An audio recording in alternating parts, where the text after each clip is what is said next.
Once upon a time, there was a kid named Andy who loved sailing. Andy read and reread a book about a guy who sailed all the way around the world. He thought, how amazing would that be? Andy grew up to have a great life with some amazing children he wanted to be an example for, and he built a fulfilling career serving others, coaching Olympians and some of the greatest athletes in the world, coaching college students and young entrepreneurs and business people and teachers and fellow coaches. Over the more than 3 decades of Coach Andrew's career, he's had an incredibly positive impact on thousands of lives, all while helping people achieve their dreams. Now, Andrew is embarking on a dream of his own, sailing around the world in the Clipper Round the World race. 42,000 miles, 11 months sailing the globe, sailing into port on 6 of the world's 7 continents. It's the adventure of a lifetime, young Andy's dream manifested by Andrew's ongoing belief and positive mindset. Where in the world is Andrew Moss? Let's find out. Hello, Andrew. Hello, Kay. Nice to see you It's again. nice to see you too. Yeah, again. We just did get to spend a little bit of time together in the Global Coach community, which was very fun. Kind of a special thrill to see you there. Where are you right now in the world? I am in a little neighborhood called Belltown in the heart of downtown Seattle, Wow. Washington, United States of America. That is a long way from where we talked to you last. It is about 6,000 miles or so from China, indeed. Yes. Oh, Yeah. wowzers. All right. Take us into this. What we'll do, I think, is what we've been doing has really worked well, which is to say, like, I want to hear from you about what this trip has been. I'm sure that our listeners and viewers want to as well. And then we've got some really great questions. And then my curiosities. Sure. Yeah.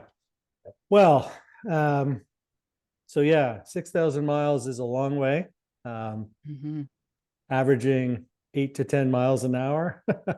um, it takes a while. It took us 28 days to get across from Qingdao, China to Seattle. And it's interesting as I kind of reflect on it. it it had like different phases. Getting out of the sort of Chinese area, the Chinese East China Sea was crazy. We Mm. had several near collision encounters with fishing boats. We had several nets that we got caught around our rudder and had to extricate ourselves from. We had Wow. other boats got caught up in nets that were being towed by boats, and they ended up being towed along with a fishing net and Oh my had gosh. to had to get out of that. I mean, it was like pretty chaotic first week of just getting out of that East China Sea and around the bottom of Japan. So if you look at the map, you'll see sort of there's Japan, and then there's the Korean peninsula, which has South Korea and North Korea, and then there's a bay that China basically is on the shore of this bay. So we had to sail past the bottom of the Koreas and then past the bottom of Japan to then get out into the Pacific Ocean. And most of that area was pretty inundated with fishing activity and a lot of commercial traffic. Wow. It's very nerve-wracking. A lot of the fishing boats are not, don't have communication or navigation equipment on them, and they don't communicate in English for sure. And most of them don't even respond to communication by radio. So it was, yeah, we were happy to see that behind us. That was sort of the first week. Moderate wind, pretty nice conditions for sailing, but just kind of nerve-wracking way to start the race. The other thing was, we had only had 4 days in Qingdao to turn around and get ready, and so the crew was pretty exhausted and pretty grumpy, to be honest, at the lack of time for themselves and for recovery, and the rush to get back started again. I think a lot of people were quite resentful about that in general. And so it took a little while to get back into the groove of the race. And then knowing how far we had to go, was a bit of a daunting thing for a lot of people of how that was going to go and what the weather was going to be like. So it was sort of the first week. The second week was sort of coming around the bottom of Japan and heading north along the Japanese coast. Can I jump in with a quick question though, before we go to the second week? So, because like, it's really surprising to me that there was a 4-day turnover. I mean, even in Seattle, right? You've had like a 10-day turnover or something like that. Like, how come before you go on a 6,000-mile thing, how did it happen that there were only 4 days in Qingdao? Do you know? Was it always planned that way? It had originally, I think, intended to be a 6 or 7 day stop. And then when we were stuck in Australia, because of the cyclone, they ended up having to shorten all of the stops so that we stayed on the sort of overall schedule of the race. And so they sort of took a day off of all the stops, I think all the way until we're back at the end of the race. And then we were a little, the weather wasn't as what they had anticipated. So we were all a little bit longer arriving in Qingdao than the anticipated arrival window. So it was sort of a combination of just the fleet being a little behind schedule plus a day being removed. That led to the short stop. So yeah, it was not ideal. Certainly everybody understood that. You're also working with partners and sponsors, and the government there and the local city in Qingdao had put a lot of effort and money into hosting us, and they had lots of special events planned and ceremonies and all that. And so sort of honoring their role as partners was part of it. So yeah, even in the 4 days, we were busy, not just doing our boat stuff, but doing all the things that we do as crew to meet the sponsors' needs and wants. So anyway, it was, we all felt, I think we all felt pretty exhausted starting that leg. And then the first week with all the boats and stuff, it just kind of added to it. So it was, that was a tough way to start, but performance wise, we were doing pretty well. We were in, I think, second place probably as we came around the bottom of Japan, started heading north. We hit a couple of big storms on the way up the coast of Japan. And then the fleet kind of got to a point where you had to decide whether you're going to take a more southerly route, kind of straight east across the Pacific, or you were going to head quite far north, looking for some of the bigger wind and storms, which obviously allow us to go faster. So that kind of split the fleet, and the boats that went further north did very well initially and really took off. And the lead boat got several hundred miles ahead of everybody else within just a few days. And then the boats who went south at first didn't look like they were going to do very well. We kind of stayed in the middle, which is sort of our tendency with sort of the approach that our skipper takes, and tried to make the most of the middle. Didn't do particularly well with that strategy and ended up sort of slipping back in the fleet over the middle 2 weeks, back to where we were in 10th place. Now, the placings kind of are not that relevant because they're based on a straight line of where you are to the finish line. Thank you. Yes, I was really curious about this. I'm like, how do you know? Yeah. So it's only the distance to finish is how they determine the placings. And the reality is there were several things that all the boats had to go around some virtual marks later in the race that forced the boats to go a much longer route than, or forced some of the boats to go a much longer route than the straight line would have measured. So the measurement of placing was never really accurate, but we certainly had lost distance to a lot of boats in the middle. But eventually, sort of towards the end of the third week, we were, and we had pretty moderate weather, I would say. Like we were sort of in the middle to we were definitely not south compared to all the boats, but we're in the middle. And so the storms that we did get were not the worst of what we've heard boats faced. But we did have, like, we had a couple of days where it snowed and some freezing rain or hail kind of precipitation. So it was single digit Celsius temperatures during the day. And, you know, enough wind that you're getting splashed and wet. And so it wasn't very pleasant for anybody, but so that was sort of the middle block. Okay, two quick questions. One is I noticed something, and I'm sure anybody looking at the race viewer would notice a thing called the northern limit. Like it seems like a thing for the boats, not a thing in the ocean. Like, correct. Yeah. So what's the northern limit? Yeah, so it was a virtual sort of line that had been created by the race director that said we were not allowed to go any further north than this latitude for a period of time. And sort of between two longitudes, there was a maximum northern place we could go to. The general idea there is to keep you out of any ice potential situation. And the worst weather, you know, pretty much on the planet, other than maybe south of South America, the worst weather is in that sort of northern sort of part of the Pacific between Alaska and Siberia.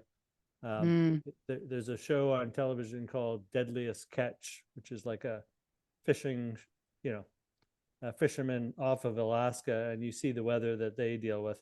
Like that's what we would have faced if we had gone much further north than that virtual line.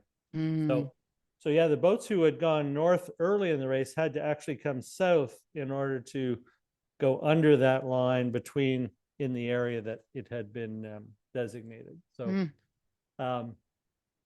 anyway, so we're maybe I don't know, 1,500 miles from Seattle, sitting in 10th place. We're kind of getting close to the end of that northern limit. The boats are all kind of pretty much strung out in a line going towards Seattle. And, you know, we were 300 or 400 miles behind like third place and fourth place, 700 miles out of first place. It was a little frustrating. And I wouldn't say there was no give up, but there was sort of a complacency for a few days of we're just kind of sailing along, doing our thing. There wasn't much we could do, you know, to make up significant ground on other boats. So we were just, you know, the days were going by and the miles were going by, and we were doing the best we could. We lost one of our main sails to some damage, so that was a bit of a setback. But and then, yeah, like I said, about 1,200, 1,300 miles from Seattle, there was a big weather system that we had seen it on the forecast coming from behind, with a big sort of cold front system from the north, and had promising winds and in the right direction to where we were going. And it looked like it was going to be a pretty significant, you know, blast for 2 days or so, and then it would kind of zoom past us. And what ended up happening was that when you have a cold front system like that, it also creates sort of a vacuum in front of it that kind of fights or reduces the wind that had been in place in the weather system in front of it. And so what we started noticing is that the boats way in front were starting to slow down quite a bit. Like we see every 6 hours their position. And instead of going like 60 or 70 miles in 6 hours, they were all of a sudden going 30 or 40 miles. And even at times they got as low as like 10 or 15 or 20 miles. So something was changing for them, and the wind was being reduced quite a bit. So eventually this weather system caught up to us, and we started doing like 65 to 70 miles every 6 hours. But like 6 hour after 6 hour after 6 hour, it was like, and we were watching it, and the forecast kept saying that this weather system would be faster than we were, and so it would move past us, and then we would lose it. But it never did. But it didn't, basically, for about 6 days. And Wow. in 6 days, we caught up, well, almost all of the 300 or 400 miles on the boats that had been ahead. And we caught up to within, I think, 150 or 200 miles of the lead boat. So we caught up like 400 or 500 miles on the boats at the front of the fleet. Wow. Just by sort of staying in this weather system.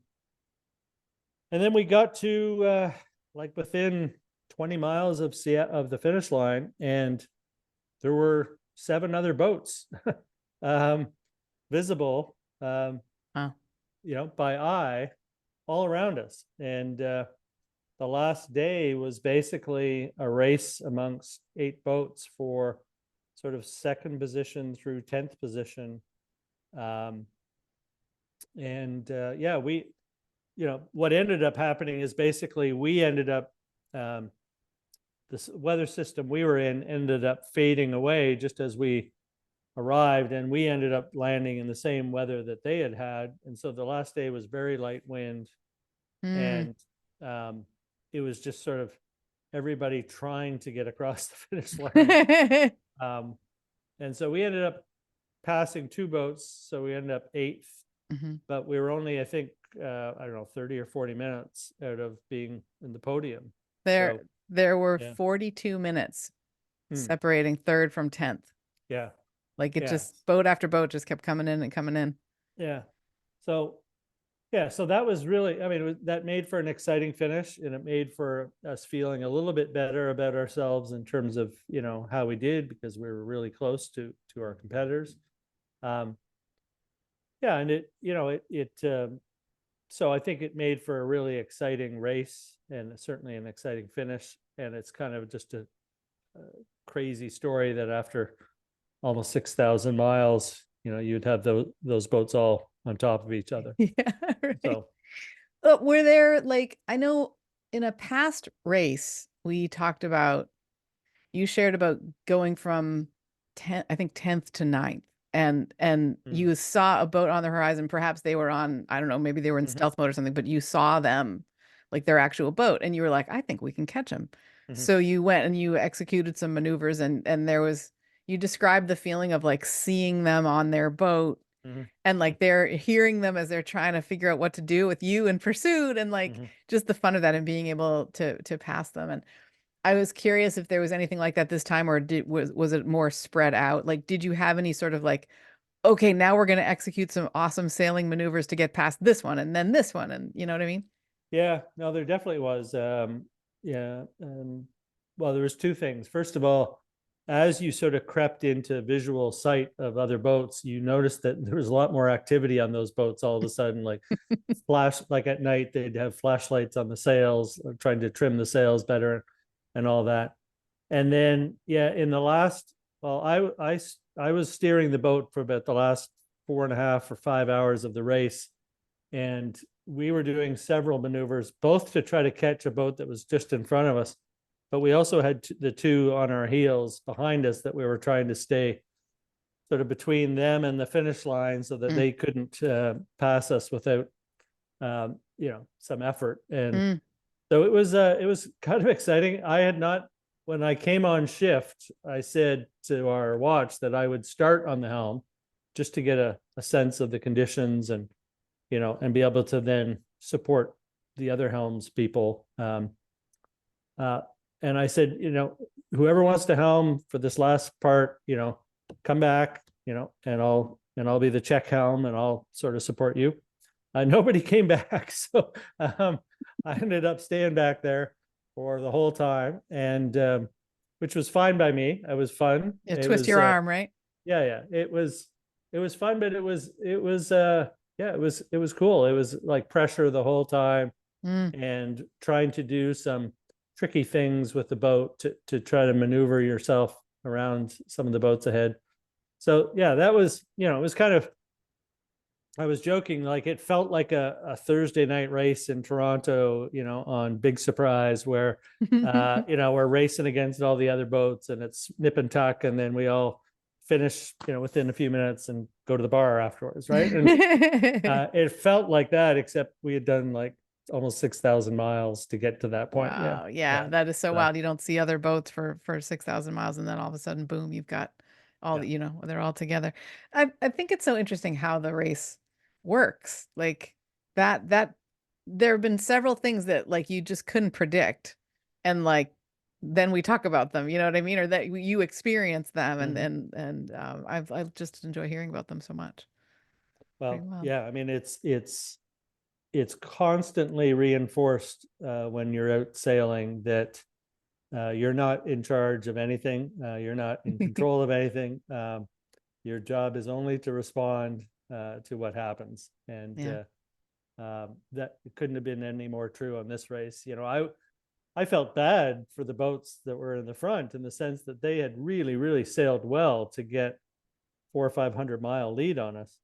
And how nerve-wracking it would have been for those 5 or 6 days watching the miles shrunk every checkup, because we've been in that situation before where we sailed into a wind hole and got passed by a bunch, and it's no fun. So yeah, it's fascinating, but it's part of sailing for sure. Anybody that's a sailor that's listening to this will know that wind holes and wind shifts and, weather systems can play havoc with what seems like a certain situation. It's never certain until it's all over. So it was a great reminder. Yeah. One of the fun things about sports, really, like tennis feels the same to me. Like when I used to play tennis, and you just couldn't, it was such a mind game, you just never knew, or you couldn't predict, except that you could choose how you responded. Yeah, that was what you could predict. I remember I was doing some work for Sailing Canada a few years back, and one of our challenges was to educate people that were funding us on what made sailing a unique sport and a hard sport to measure in the same ways that traditional sports can be measured.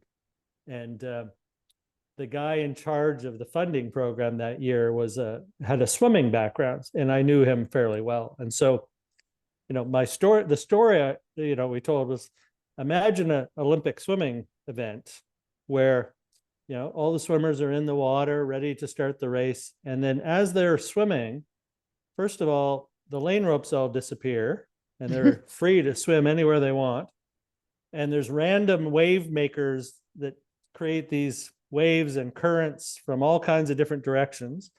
And then, there's these huge fans that get turned on for some parts of the pool and not in other parts of the pool. And then there's like cold water pouring down on some of them and hot water. Like it is like, and then, okay, now how do you measure performance? Right. It's not as simple as a stopwatch and, a finish time and a placing. So that's the beauty of sailing, is that there's so many different factors at play all the time that even when it seems like you're kind of in a no-win situation, which is sort of like the way we were feeling with the last week, there was 1,200 miles of weather to be contended with between us and Seattle. And even previous versions of the race, there's been large wind holes near the finish near Seattle. So there was always the potential that the weather that we were going to get could benefit us in different ways. And that's the hope that you hold on to, and then you make the most of what happens and see how it all plays out.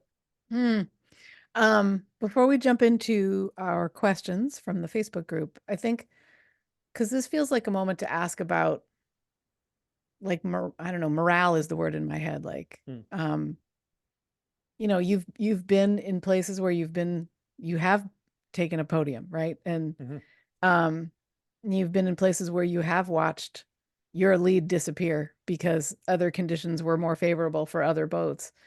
Like, what's that like? What is all of this like to experience? Yeah.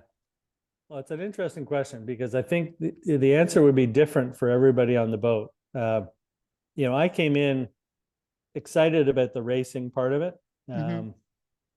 Come from a competitive sport background, so the competition aspect was very appealing to me. But I realized quite quickly that that wasn't the case for everybody on the boat. People enjoy being recognized and being on the podium in Uruguay. Like, everybody thought that was pretty cool. But not everybody on the boat was that interested in really sort of having a culture that was really super hyper focused on the performance, above all else kind of attitude. And then what happens in the race is you also start to hear stories from the other boats of how they conduct themselves. And there are several boats in the race that have a very short list of people that are allowed to helm the boat in most in the majority of the time, because they think it will benefit the performance to have the better helms people steering the boat. Our boat has always had the philosophy that this is an experience for everyone. This is a chance for everyone to learn to be a competent sailor and to learn to sail the boat and learn as many things as they're interested in learning. So there's never a time when we will prevent somebody, unless it was a very severe safety concern. Most people self-select to not take the helm if they're not comfortable. But we're always encouraging people to try new roles and then we're coaching them through it. And so, I would say that I think that our attitude or morale around our performance has, kind of took a dip in the couple races after our podium, when we had a couple of poor performances and it was quite down, I think, about how we were doing. But I think it's come back now to the point that we're enjoying being together. We're enjoying the experience. We're enjoying the times when we are competing against the other boats. But we're also not willing to give up sort of the culture that's been created and the positive vibe on the boat in order to push ourselves to potentially, get on a podium or something. So I think there's a good level of a good balance now of wanting to race the boat, race it as well as we can, and make sure people are having a great experience. And especially now, because this leg, I think we have 11 new people on the boat. Oh, wow. Yeah. And that's more than are on but that's more than half of the people, right? Yeah.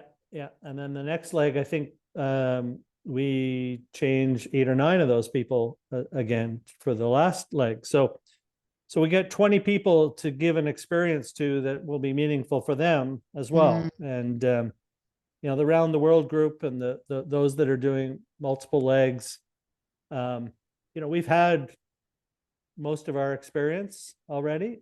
We have a long way to go still distance wise, but we've had a full experience. And so I think the balance now is to also make sure that we kind of honor the experience of those that are joining the boat, and hopefully give them the experience of, racing for a podium or a win, because that's really fun. And it's a different level of energy and intensity, concentration when you're competing, for those top 2 or 3 spots.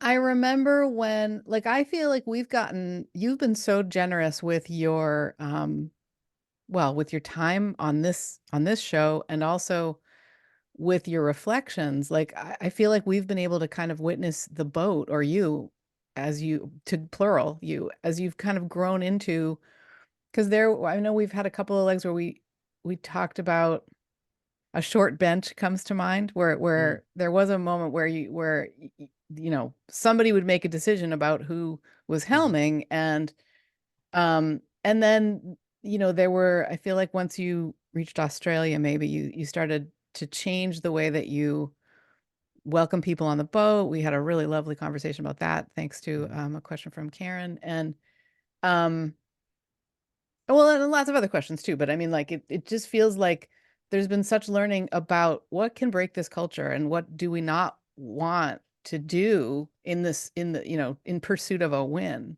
Right. you know, which I think is really, it's been so reinforced for me.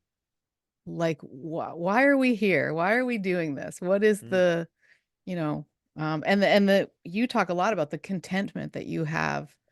Just got, there is a wonderful, you posted a wonderful video that somebody took of you.